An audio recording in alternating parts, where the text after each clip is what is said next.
دوسری بات یہ ہے، جس شخص کے لیے یہ سارا کچھ ڈرامہ سٹیج کیا گیا تھا، جب وہ اسلام آباد ایئرپورٹ پہ اترا نواز شریف تو اس کو سفید جھنڈی دکھائی گئی تھی، اب اس کو لال جھنڈی مل گئی ہے۔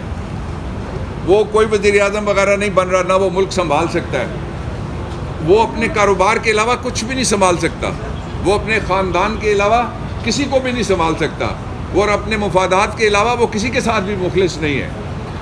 اور کوئی بند کمرے میں یا بند دیواروں کے اوپر یا بند پردے کے پیچھے کوئی فیصلہ قابل قبول نہیں ہوگا پاکستان کے لوگوں کے لیے۔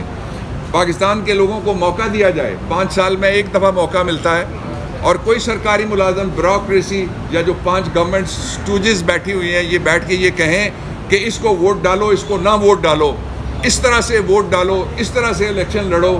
لوگوں کو آزادی دینی چاہیے، یہ آزاد ملک ہے، اس کا آئین آزاد کیا جانا چاہیے، اس کے میڈیا کو آزاد کرنا چاہیے، اس کے نظام قانون و انصاف کو آزادی سے کام کرنے دینا چاہیے۔ اس لیے جو اس وقت جتنی بھی کوشش ہو رہی ہے، وہ ایک کوشش ہے کہ 8 تاریخ سے پہلے عمران خان کے خلاف جس طرح سے پہلے ایک کینگرو کورٹ کے متعصب جج سے فیصلہ لیا گیا تھا، اسی کا ری پلے کرنے کی کوشش کی جا رہی ہے۔ بیسکلی یہ ذوالفقار علی بھٹو کے ساتھ جو ہوا تھا بطور وزیر اعظم، کہ ایسے جرم میں سزا دی گئی جس کی کبھی 76 سال میں کسی دوسرے کو سزا نہیں ملی، نہ انڈیا میں، نہ پاکستان میں، نہ بنگلہ دیش میں، جہاں پہ IPC، BPC اور PPC پاکستان میں، پاکستان پینل کوڈ میں 109 میں کبھی کسی کو سزائے موت نہیں ہوئی۔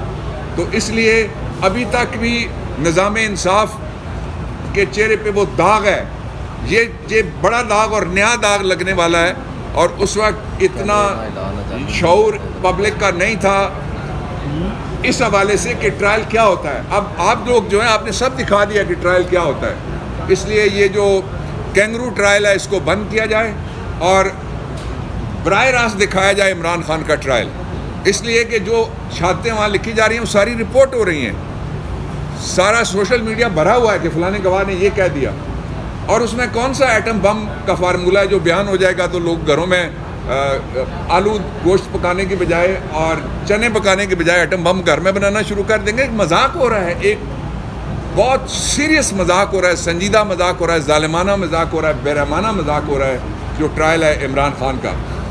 پاکستان تحریک انصاف ثابت ہو گیا ایک دفعہ پھر کہ سب سے بڑی پارٹی ہے۔ قیدی نمبر 804، آپ یاد رکھیے گا سارے کہ جب بھی عمران اور کپتان اور قیدی نمبر 804 کی آواز باہر نکلے گی، میدان کھلاڑیوں سے بھر جائے گا، اور 8 تاریخ کو انشاءاللہ العزیز جو جیتے گا وہ صرف عمران خان کی پارٹی ہے، اس لیے کہ ہمارے جتنے تو امیدوار ہی کسی نے نہیں کھڑے کیے ہوئے۔ ایک ظلم اور ہو رہا ہے، میں 3 باتیں آپ کے سامنے رکھنا چاہتا ہوں۔ پہلا یہ ہے کہ عمران خان کے خلاف جو اس وقت جیل کے اندر ٹرائل ہو رہا ہے وہ انٹرنیشنل ہیومن رائٹس ڈیکلریشن کی وائلیشن ہے، وہ European union human rights declaration کی وائلیشن ہے، اقوام متحدہ کے وہ جو ہم نے سائن کیے ہوئے ہیں ڈیکلریشنز، ان کی وائلیشن ہے، اور سب سے بڑھ کے پاکستان کے آئین کے آرٹیکل 10A کی بھی وائلیشن ہے۔ میں مطالبہ کرتا ہوں کہ جو ریکارڈنگ ہوتی ہے، اب سپریم کورٹ آف پاکستان میں سے بھٹو کیس اور ملٹری ٹرائل کورٹس کیس اور دوسرے کیسز جو ہے وہ براہ راست جا رہے ہیں، جو بڑا اچھا قدم ہے۔ میں مطالبہ کرتا ہوں عمران خان کا کیس، اس کی پچھلی ریکارڈنگ بھی پبلک کی جائے تاکہ لوگوں کو پتہ چل سکے کہ کیا ہو رہا ہے۔ میں یہ بات آپ کو حیران کن شاید لگے کہ عمران خان جب ایویڈنس ریکارڈ ہو رہی ہوتی ہے، شہادتیں لکھی جا رہی ہوتی ہیں، تھوڑی دیر کے لیے ان کو لایا جاتا ہے، پھر سیل میں بند کر دیا جاتا ہے، اور ان کی غیر موجودگی میں ساری کارروائی ہو رہی ہے۔ پاکستان کے قانون کے اندر کسی کو وکیل کے حق سے محروم نہیں کیا جا سکتا۔ چوائس کا وکیل ہر ملزم کا حق ہے، آئین کے آرٹیکل 10 کو آپ اٹھا کے پڑھ لیجئے، اور یہ فنڈامنٹل رائٹ ہے، وہ وائلیٹ ہوا ہے، اور اس وقت وہاں پہ کوئی ٹرائل نہیں ہو رہا، مرڈر آف اے ٹرائل ہو رہا ہے، خون کیا جا رہا ہے انصاف کا۔ جس کی طرف میں آپ کی توجہ چاہتا ہوں وہ یہ ہے کہ تقریباً کئی 100% اضافہ کرنے کے بعد گیس کی قیمتوں میں 41% اضافہ کرنے کی سمری پھر بھیجی ہے۔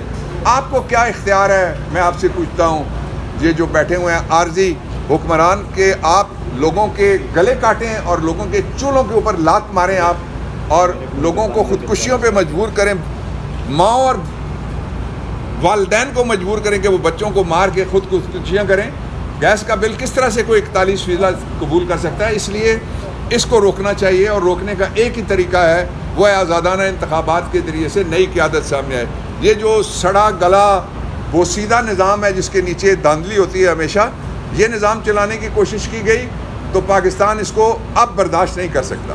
ڈاکٹر صاحب، ایک تاثر دیا جا رہا ہے کہ 5 تاریخ تک یہ سائفر کیس کا فیصلہ آنے کا امکان ہے، تو اگر فیصلہ آ جاتا ہے، اس میں سزا ہو جاتی ہے، تو تحریک انصاف کا لائحہ عمل کیا ہوگا؟ مجھے یہ بتائیں، یہ تاثر کون دے رہا ہے؟ نجومی یا کوئی جج دے رہا ہے، یا کوئی وکیل دے رہا ہے، یا کوئی سرکاری وکیل دے رہا ہے؟ یہ کوئی اسٹیٹ کونسل دے رہا ہے یا کوئی اور دے رہا ہے؟ یہ جو تاثر ہے، یہی تو ظلم کی سب سے بڑی نشانی ہے کہ پہلے سے لوگ پیشن گوئیاں کرنا شروع ہوئے ہیں کہ یہ فیصلہ آئے گا۔ ایسا نہیں ہونا چاہیے۔ ہم پہلے ہی ہماری عدلیہ بین الاقوامی ریٹنگ میں کہاں کھڑی ہے؟ اگر ایسے فیصلے، ایک اور فیصلہ کینگرو کورٹ کا آ گیا عمران خان کے خلاف، تو اس سے باقی جو رہی کھئی تھوڑی سی کسی جگہ کے اوپر اگر کوئی لوگوں کو اعتماد ہے، اس کو سخت ٹھیس پہنچی۔ صاحب، آج ملٹری کورٹس کا بینچ بھی ٹوٹ گیا ہے۔ سردار طارق مسعود کے حوالے سے پی ٹی آئی کے وکلاء اکثر تنقید کرتے تھے کہ جو پہلا جو کہ انہوں نے فیصلہ کیا ہے وہ درست ان کے نظر میں صحیح نہیں تھا، تو اس بینچ کی ٹوٹنے پہ آپ کیا کہیں گے؟ دیکھیے، جو پینڈنگ کیسز ہیں ان کے بارے میں یہ تو کہا جا سکتا ہے کہ وہ فیئر طریقے سے چلنے چاہیے۔ ان کی ججز کے بارے میں کوئی کامنٹ نہیں کرتا۔ لیکن ملٹری کورٹس کے حوالے سے تھینک یو۔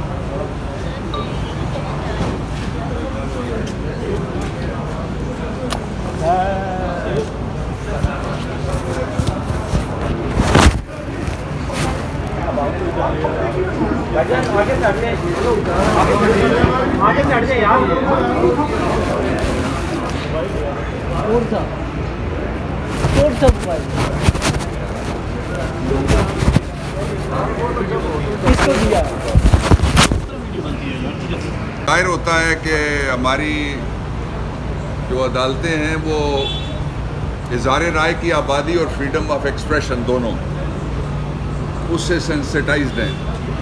میں اس موقع پہ یہ کہنا چاہتا ہوں کہ 3 دن پہلے جو پی ٹی اے ہے اس نے پاکستان تحریک انصاف کی جو ویب سائٹس ہیں ان کو بلاک کر دیا ہے۔ ان کا بھی نوٹس لیا جائے، اور میں پی ٹی اے سے کہنا چاہتا ہوں کہ ویب سائٹس بلاک ہونے سے آپ نے دیکھ لیا ہے، کل جب قیدی نمبر 804 نے جیل سے پیغام بھیجا، پورا پاکستان گاؤں دیہات شہر بلا استثناء باہر نکلا ہے، اس لیے اس سے کوئی فرق نہیں پڑنا۔